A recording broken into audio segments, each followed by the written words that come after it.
great failures, but it was their ability to bounce back in tough times that makes them successful. All these success stories in the world are all stories of great failures, but it was their ability to bounce back in tough times that makes them successful. You don't lead your life, sir. Your patterns are leading your life. You don't take your decision, sir. Your patterns are influencing your decision. आपको motivation कहां से आएगा? Real source of motivation क्या होता है?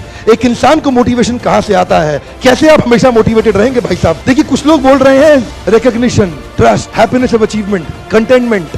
कुछ लोग बोल रहे हैं सक्सेस, कुछ लोग बोल रहे हैं money. If money was the motivation, then the organization which were giving highest salary should have had zero employee turnover, but even there people are leaving. Money is not the highest motivation. If success is your motivation, जब तक success आएगा आप motivated हैं, जिस दिन success चला गया आपका motivation भी चला गया. Motivation should not be outside in, it should be inside out. It should not be outside in, it should be inside out. जब भी motivation external sources पे depend करता है, आप इतिहास नहीं रच पाएंगे, क्योंकि आपसे सोर्स छीन लिया, आपका मोटिवेशन चला गया. असली सोर्स मोटिवेशन का होता है बिलीफ सिस्टम. आदिवासी महिलाएं थाईलैंड की, they are piercing their body with a bamboo stick. UN says it is torture, but they are saying no, my Lord is getting pleased and I am getting purified. It is their belief system. Eastern India, the ladies are carrying Durga lamination, walking on the fire walk, burning coal. UN says torture, but she is saying no, I am getting purified because Durga Devi is getting pleased. It is their belief system. Belief system, sir. कोई दर्द नहीं हो रहा. You know, there are some terrorists in the names of pleasing the Lord. They are killing the small kids. You and I can't do it. They are doing it comfortably because belief system. If I do that, my God will get pleased. Belief system.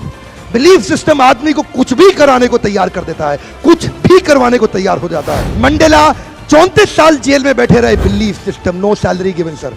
Belief system. Lincoln, Gandhi, Mandela, Teresa, anybody in the world, they have had powerful belief system. छोटे हाथी का बच्चा बड़ा शैतान होता है. उसको chain से महावत बांध देता है, वो चेन तोड़ने की कोशिश करता है, बहुत तोड़ने की कोशिश करता है, उसके घाव हो जाता है, खून निकल आता है. चेन तोड़ पाता है? यस नो, नहीं तोड़ पाता. धीरे धीरे हाथी का बच्चा बड़ा होता है, विशाल हाथी बन जाता है. अब उसको जूट की रस्सी से बांध दिया, बांस की बल्ली के साथ खड़ा कर दिया. पेड़ नहीं साहब, पांव भी खींचेगा ना तो बल्ली बाहर आ जाएगी, लेकिन वो रस्सी को तोड़ पाता है? Yes no, it is their belief system. आज डॉक्टर्स इसका इस्तेमाल कर रहे हैं. बोलते हैं भैया राम जी ये दवाई खा लो, 2 दिन में एकदम ठीक हो जाओगे. ये तुम्हारे लिए अमेरिका से मंगाई दवाई है, 2 दिन में ठीक हो जाओगे. राम सोचते हैं अच्छा ऐसा, दवाई खाते हैं, कहते हैं अब तो ठीक होने वाला हूं और 2 दिन में ठीक भी हो जाते हैं. वो दवाई थी? नहीं, वो दवाई नहीं थी, वो एक खोखली गोली थी. इसको बोलते हैं placebo effect.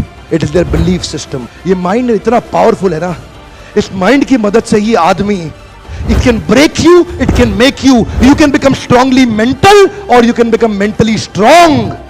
You can have a hopeless end or you can have an endless hope.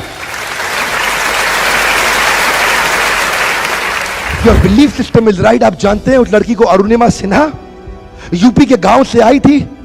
Train की पटरी के नीचे उसको चेन छीनने के लिए कुछ लोगों ने धक्का दे दिया, दोनों पांव ट्रेन के नीचे आ गए, कट गई. सारी रात वहीं पड़ी रही, कोई बचाने नहीं आया. 49 ट्रेन सारी रात में गुजर गई वहां से.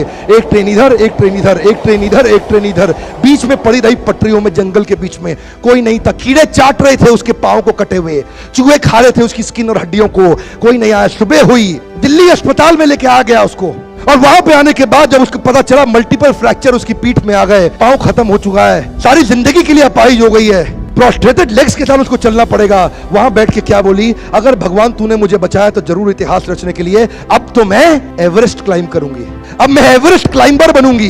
बछेंद्रिय पाल के पास गई. बछेंद्रिय पाल ने क्या कहा? तूने ऐसी अवस्था में एवरेस्ट क्लाइंब करने के लिए सोच लिया?